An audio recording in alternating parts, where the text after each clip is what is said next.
आप देख रहे हैं समाचार एजेंसी ऑफ इंडिया में साइन न्यूज। नमस्कार दोस्तों, समाचार एजेंसी ऑफ इंडिया की साइन न्यूज में एक बार फिर आपका स्वागत है। लगातार ही सिवनी में पुलिस की खाकी वर्दी दागदार होती नजर आ रही है।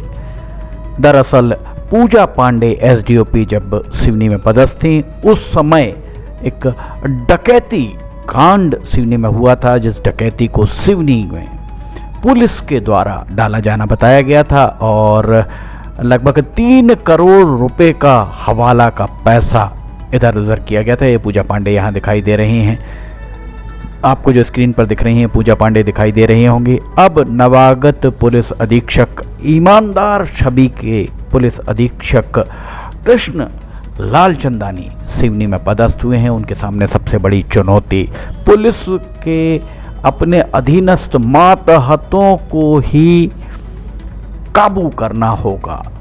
13 मई 2026 को दिनेश रघुवंशी सहायक उप निरीक्षक कोतवाली में पदस्थ हैं। वे 20,000 रुपये की रिश्वत लेते हुए, 30,000 रुपये में सौदा तय हुआ था, उसमें से 20,000 रुपये की रिश्वत लेते हुए वे पकड़ाए। इसके पहले और भी पुलिसकर्मी पिछले 6-8-10 महीनों में रिश्वत लेते पकड़ाए गए हैं। कुछ के ऑडियो वायरल हुए हैं। ये पुलिस अधीक्षक ईमानदार छवि के पुलिस अधीक्षक कृष्ण लालचंदानी के सामने एक बहुत बड़ी चुनौती से कम नहीं होगी कि वे सिवनी में जो पुलिस महकमा है उस पर काबू कैसे पाएं, उसे किस तरह से वे पुलिस की छवि को बरकरार रखें, ईमानदार छवि को बरकरार रखें।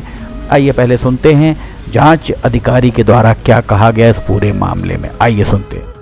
आवेदक नंदकिशोर चौरसिया ने हमारे लोकायुक्त जबलपुर में आके शिकायत की थी कि इनका बेटा और साला को एफसीआई विभाग में नौकरी लगाने के एवज में किसी ने इनसे 29 लाख करीब रुपए हड़प लिए थे, जिसकी शिकायत उन्होंने कोतवाली सिवनी में की थी और उसके शिकायत पर इनकी रिपोर्ट पर उसमें अपराध कायम हुआ है कोतवाली सिवनी में। उस केस की विवेचना एएसआई दिनेश रघुवंशी के द्वारा की जा रही है।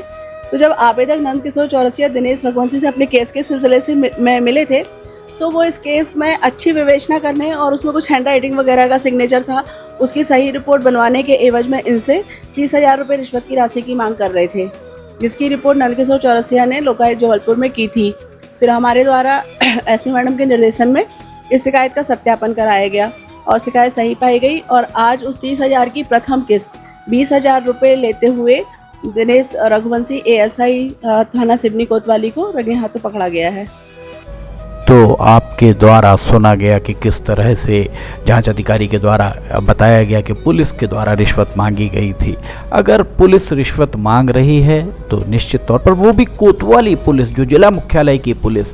जब सोशल मीडिया पर ये बात भी बहुत तेज़ी से वायरल हो रही है कि लोगों का कहना है कि जब अच्छा काम होता है तो ये जो भी प्रेस विज्ञप्ति जारी होती हैं, अखबारों में छपता है, तो उसमें पुलिस अधीक्षक के मार्गदर्शन में, अतिरिक्त पुलिस अधीक्षक के मार्गदर्शन में, अनुविभागीय अधिकारी पुलिस के मार्गदर्शन में फला बहुत सारे नाम उसमें आते हैं कि इनके निर्देशन में ये काम हुआ। तो जब ये सोशल मीडिया पर चल रहा है कि जब रिश्वत लेते पकड़ाया जाता है कोई मातहत, तो सिर्फ उसी की जवाबदेही कैसे।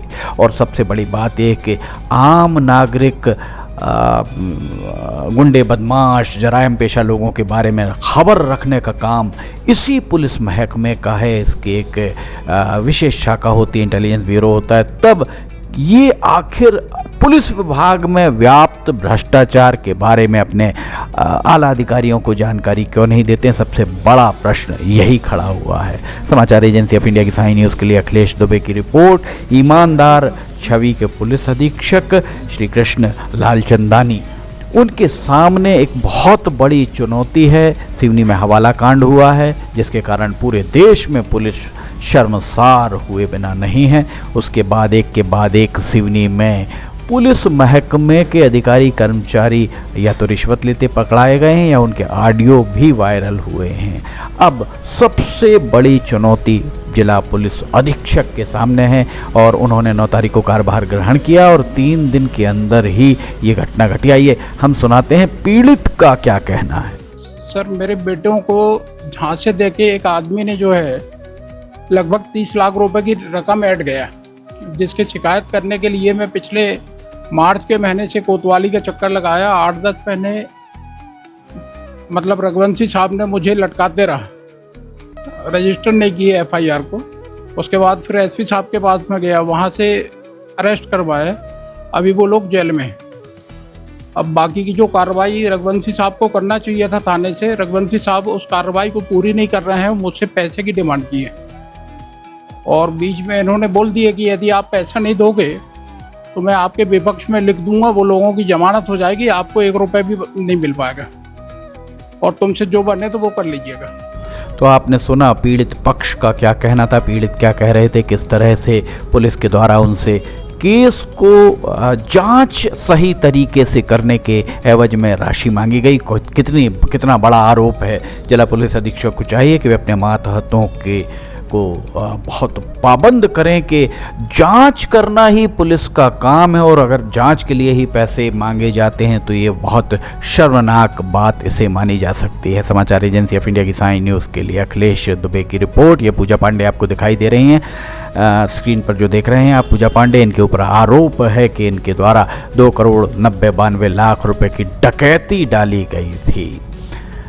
ये नवागत पुलिस अधीक्षक श्री कृष्ण लालचंदानी आपको यहाँ दिख रहे होंगे। और हम आपको ये बताएं 9 तारीख को, सूत्रों का कहना है कि 9 तारीख को जिला पुलिस अधीक्षक श्री कृष्ण लालचंदानी के द्वारा कार्यभार ग्रहण किया गया और सिर्फ 4 दिन के अंदर में ही, 4 दिन के अंतराल में ही उनका इस्तकबाल इस तरीके से किया जाता है कि कोतवाली में पदस्थ एक सहायक उप निरीक्षक के द्वारा 30,000 रुपये में एक सौदा किया जाता है जांच सही तरीके से करने का। और अगर ये हुआ है और आरोप सही हैं जैसा पीड़ित और जांच अधिकारी बता रहे हैं तो निश्चित तौर पर ये वाकई चिंता की बात है, विचार करने की बात है। जिला पुलिस अधीक्षक, उनके बारे में यही कहा जाता है कि वे बहुत ईमानदार छवि के हैं और वे इस सबको कैसे नियंत्रित करेंगे, उनके सामने सबसे बड़ी चुनौती यही दिखाई दे रही है।